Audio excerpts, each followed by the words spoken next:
Imagine this. Your 17-year-old daughter texts home, "Dad, guess what? I'm dating Leonardo DiCaprio." How do you react? Panic? Rage? Or pull out your phone to sneak in a pic with him? Sound wild, right? But out there, beyond the Hollywood red carpets, there are real-life couples who exist with age gaps of 20, 30 years.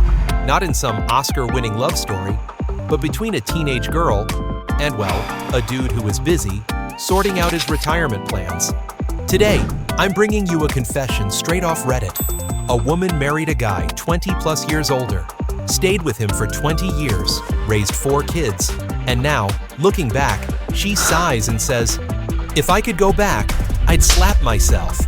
So here's the big question. Is love across age gaps a beautiful, against-all-odds romance, or a sneaky little power game dressed up as passion? Crack open a drink, get comfy, and let me walk you through the story. It's confession time.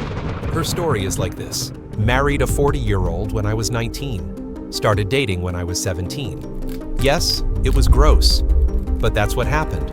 The only reason he married me is because I was hot. The only reason I married him is because he had money. I actually do have other redeeming characteristics, but he married me because I was hot. I know this. Everyone knows this. It doesn't feel great, but I can deal with it. We've been married 20 years, 4 kids, so we are stable. And we have lots in common at this point. And we do love each other. But if I could go back and slap myself, I would. What nobody tells you, or they try and you don't listen because you're a dumbass teenager, is that marrying like this means you will fucking owe him. For everything. Every goddamn day. Not just in the bedroom, but in every other matter in your life. The stuff you never imagined someone else trying to decide for you. And you don't just owe him for the money. It's a lot heavier than that. He'll never say it out loud, but you'll know the deal. Fundamentally unequal. He'll pull rank at the most random times, and it will make you feel like you're falling through the floor. I don't hate my life or anything. I accept that I made this bed, and I have to lie in it, but I wouldn't recommend it to anyone else. My oldest daughter is 2 years younger than I was when I met my husband, and I can't imagine. Yep, that's basically the sugar baby sugar daddy starter pack right there. You don't need TikTok to explain it. It's money meets youth, and the deal sounds kinda cute until, you know, life. Like, damn, sis. You survived 2 decades, 4 kids, a house, a mortgage, and the one thing you'd change is traveling back in time just to go, "Hey dummy, snap out of it." That hits different, right? So, what's the deeper layer here? Alright, let's not sugarcoat it. When you're 19 and dating a 42-year-old, it's basically like playing a game when you're just a level 2 noob, running around poking slimes with a stick. And the guy? He's max level, carrying a glowing red sword bigger than your entire character. You think you're on a cute little love road trip? No, my friend. You just walked into a raid boss battle, and you don't even know you're the snack. Now hold up. I'm not saying he's a villain, okay? Don't twist it. It's just, the power doesn't come from who says, "I love you" first. Power comes from who knows what game they're playing, who understands the rules, who's doing the leading. You're green. You're under-leveled. You can't even see how they make their move. How can you be equal? When you're 17, what are you stressing over is, can I run 800 meters without blacking out? Or, how do I not bomb this math test and lose my class rank? Meanwhile, this 42-year-old guy, he's over here worrying about buying life insurance, his back pain, or diversifying his investment portfolio correctly for the next market cycle. Like, the gap isn't just age, it's brain space, it's wallet space. Brother, you are not just on different pages. You're reading different chapters from different books that belong to different genres. I'm not shaming anyone. It's just, you know, when you're 17, you're supposed to be figuring yourself out, tripping over dumb choices, and learning. But when the other person's life is already in long-term strategy mode, everything is totally different. That's the kind of mismatch we're talking about.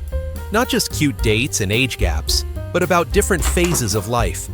At first, the young are drawn in by the allure of something shiny and new. He buys you everything you want. He takes you to travel to every kind of place and has a lot of fun. You are charmed by their wealth and experience, their ability to offer a life of luxury and stability. After all, they are 20 years older and maybe have broken up 100 times already. But then, like the Reddit lady shares, the bill shows up. Eventually. Fundamentally unequal. He'll pull rank at the most random times, and it will make you feel like you're falling through the floor. What nobody tells you is that marrying like this means you will fucking owe him. For everything. Even if he never says it, that's what I always feel like. I owe him money. I owe him love. I owe him social status. Eating dinner? Breathing? Falling asleep? Yeah, you bet. I owe him everything. At least he didn't pull a DiCaprio on you, huh? But it sounds so exhausting, right? Like living in a house where every meal feels like you're swiping a credit card you can't pay off. It's not just financial debt. It's emotional, identity, even existential debt. It's how power plays out in a relationship. Oh, it's the type to force someone to do things.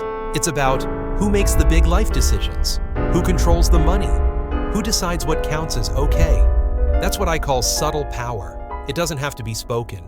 You yourself can feel it. Like when you two fight, you want to argue back, but suddenly you feel tiny, or you want to do some for yourself, like get a job, join some communities, and he simply said, no, then you just have to give up. Do you know about that meme? The one that pictures a cat standing in front of a lion? Yeah, you're the cat, and they're the lion. All you can do is sit there and feel so small. They don't even have to yell. They just look at you, and boom, you fold. It's a little kid running around the classroom. But the moment the teacher shoots you that look, you gotta be quiet. The worst part is, you are the only one who has to feel it. That feeling just keeps messing with your head. And then came the day when you look in the mirror and think, wait, do I even know who I am without this relationship? I think no one deserves that. So what do you think if you're 17 and someone who's, say, 40 is suddenly into you? Pause it here and be real with me. Do you really know why you're attracted back? Is it the money? The confidence? That weird aura of I've seen some stuff experience? Or maybe it's just the feeling of safety they project. Look, no judgment. We've all been teenagers once and thinking, wow, adults got it all figured out. But in reality, they probably don't. As a mid-30 dude, I probably Google how to boil an egg too many times myself. I don't feel like I figured anything out at all. Now flip it. You're 40 and interested in someone who just turned 18. What are you looking for from them? Exactly? Is it energy? Youth? That refreshing chaos of first time doing everything? Or it's the trickiest part, control? I know, not every age gap relationship is toxic. Some couples are genuinely happy and hey, love can show up in any place, right? But we gotta be honest about the risks, the imbalances and the subtle or not so subtle control that come from the giant maturity gap. It touches on something bigger. When do we really become emotionally grown up? And what does consent actually mean when one person's still figuring out who they are? So, summary time. All right, so here's the takeaway. Age is just a number. If both people are truly mature, equal, and know what they want. But when one side is still figuring out life and the other's holding all the power, suddenly, age turns into this giant shadow looming over the whole relationship. And we gotta sob for our fate, just like our Reddit lady. I feel sorry for her, but what comes next is hers to decide, right? Life always comes with hard decisions. So, tell me, how big of an age gap do you think is too big? Do you believe these kinds of relationships can actually be balanced and long-lasting? Drop your thoughts in the comments. I genuinely want to hear what you guys think. No judgment, just a chill space to share. And hey, don't forget to hit that like button, subscribe, and share this video if you vibed with it. If you want me to dig into more wild Reddit confessions, just let me know below. Reddit's got infinite drama. We just need more people to stay around and unpack it together. Thank you for watching or listening. I'm not so sure.